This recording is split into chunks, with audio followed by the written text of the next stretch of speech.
രാവിലെ തൊട്ടേ നമ്മൾ സത്യത്തിൽ ഇതൊരു ചരിത്ര സംഭവം തന്നെയാണ്. കാരണം ഉപഭോക്താക്കളുമായിട്ട് സംബന്ധിച്ച് ഒരു സാധനത്തിന്റെ വില നിശ്ചയിക്കുന്ന അത് പവർ സെക്ടർ മാത്രമാണെന്ന് എനിക്ക് തോന്നുന്നു. നമുക്ക് ഫ്രീ സിം കിട്ടിയ ഒരു കമ്പനി ഉണ്ടായിരുന്നു. ആ കമ്പനിക്കാരനെ അടുത്തിടെ 3 പ്രാവശ്യം താരിഫ് വർദ്ധിപ്പിച്ചപ്പോൾ ആരും അറിഞ്ഞില്ല. പലരും ഇപ്പൊ BSNL തേടി പോകുന്ന ഒരു സാഹചര്യത്തിൽ പൊക്കൊണ്ടിരിക്കുമ്പോഴാണ് KSEBക്ക് കുഴപ്പങ്ങളൊക്കെ ഉണ്ട്, അത് ഞാൻ പറയും.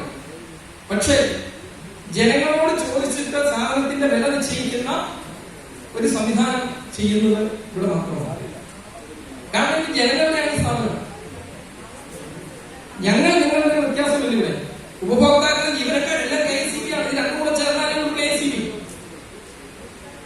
അപ്പൊ നമ്മളിവിടെ ഉച്ചയ്ക്ക് 1:45 ഉണ്ണാൻ പോയി. ഞാൻ മറ്റൊക്കെ എഴുതുന്ന പറയുന്നത് 3 മണിക്ക് നമ്മൾ തിരിച്ചു വന്നു. 1.25 മണിക്കൂർ കൊണ്ട് നമ്മൾ മുമ്പ് എല്ലാവരും വന്നിരുന്നു.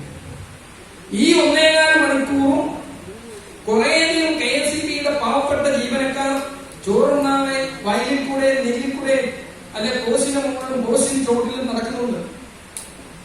ഇന്നിപ്പോ രാവിലെ തുടങ്ങി വൈകിട്ടാവുമ്പോൾ ഫേസ്ബുക്ക് നോക്കുമ്പോൾ അല്ലെ വാട്സപ്പ് ഗ്രൂപ്പ് നോക്കുമ്പോഴേ അറിയാൻ പറ്റുള്ളൂ എത്ര പേര് കോസിന് വീണിട്ടുണ്ട്, എത്ര പേർക്ക് പരിക്ക് പറ്റിയിട്ടുണ്ടെന്ന് അറിയണമെങ്കിൽ വൈകിട്ട് നോക്കുമ്പോഴേ അറിയാൻ പറ്റും.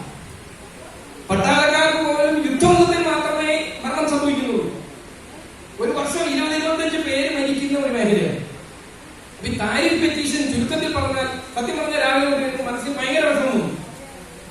ജീവനക്കാർക്ക് നേരെ കൈ ചൂണ്ടുന്ന ഒന്നായി വന്നു. ഇനിയും സത്യം പറയാവുന്നത് ആക്ച്വലി അത് ജീവനക്കാരെ കക്ഷികളെ അല്ല. അതിലേക്ക് വരാം. അഴിമതി, ദുരൂഹ മിസ്മാനേജ്മെന്റ്, അത് 3 പോയിന്റ് പറഞ്ഞാൽ നിർത്തിക്കോളാം. ജീവനക്കാരില്ലാത്ത കക്ഷികളാണ്. 1991 ബോർഡിന്റെ കണക്ക് എന്റെ 1984 മുതലുള്ള ബോർഡിന്റെ ആനുവൽ റിപ്പോർട്ട്സ് ഫ്രൂട്ട്സ് ചെയ്തിട്ടുള്ള ഒരു വ്യക്തിയാണ്.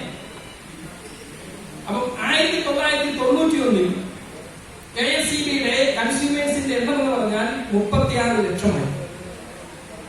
അന്ന് KSEBയിലെ ജീവനക്കാരുടെ എണ്ണം 30,000. ഇപ്പോൾ KSEBയിലെ ഉപഭോക്താക്കളുടെ എണ്ണം 1 ലക്ഷം.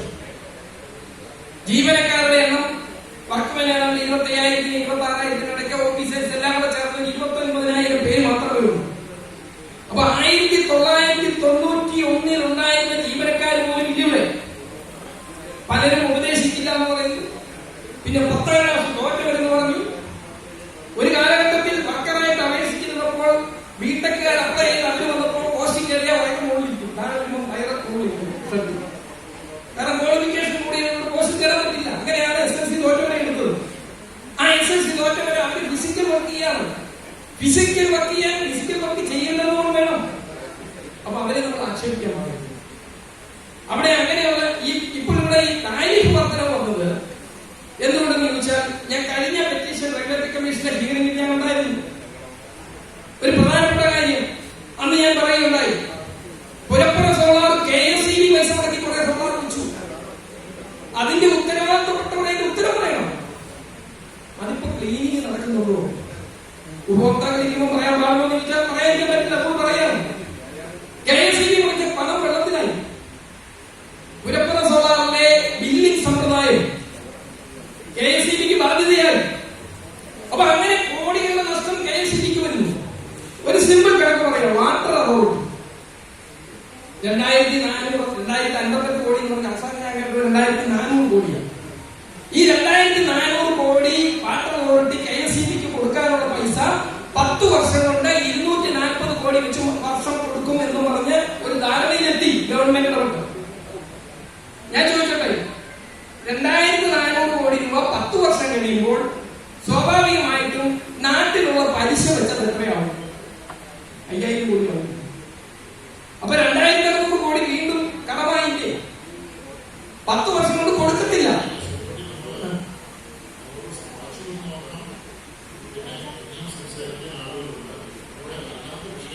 അല്ല, ഈ വിഷയം പറയുന്നത് കാരണം ഈ ബാധ്യതയാണ് താരിഫ് വർധനയിൽ വരുന്നത്. എന്നിട്ട് ജീവനക്കാർക്ക് ശമ്പളം കൊടുക്കുന്നു എന്ന് പറയുമ്പോൾ ഞങ്ങൾക്ക് വിഷമം ഉണ്ടാവും. അത് പറഞ്ഞത് മാത്രമേ ഉള്ളൂ. വൈദ്യുതി ചാർജ് കുറച്ചു കൊടുക്കണം, ഉപഭോക്താക്കൾക്ക് കുറയ്ക്കണമെങ്കിൽ ആര്യാടൻ മുഹമ്മദ് മന്ത്രിയായിരുന്നപ്പോൾ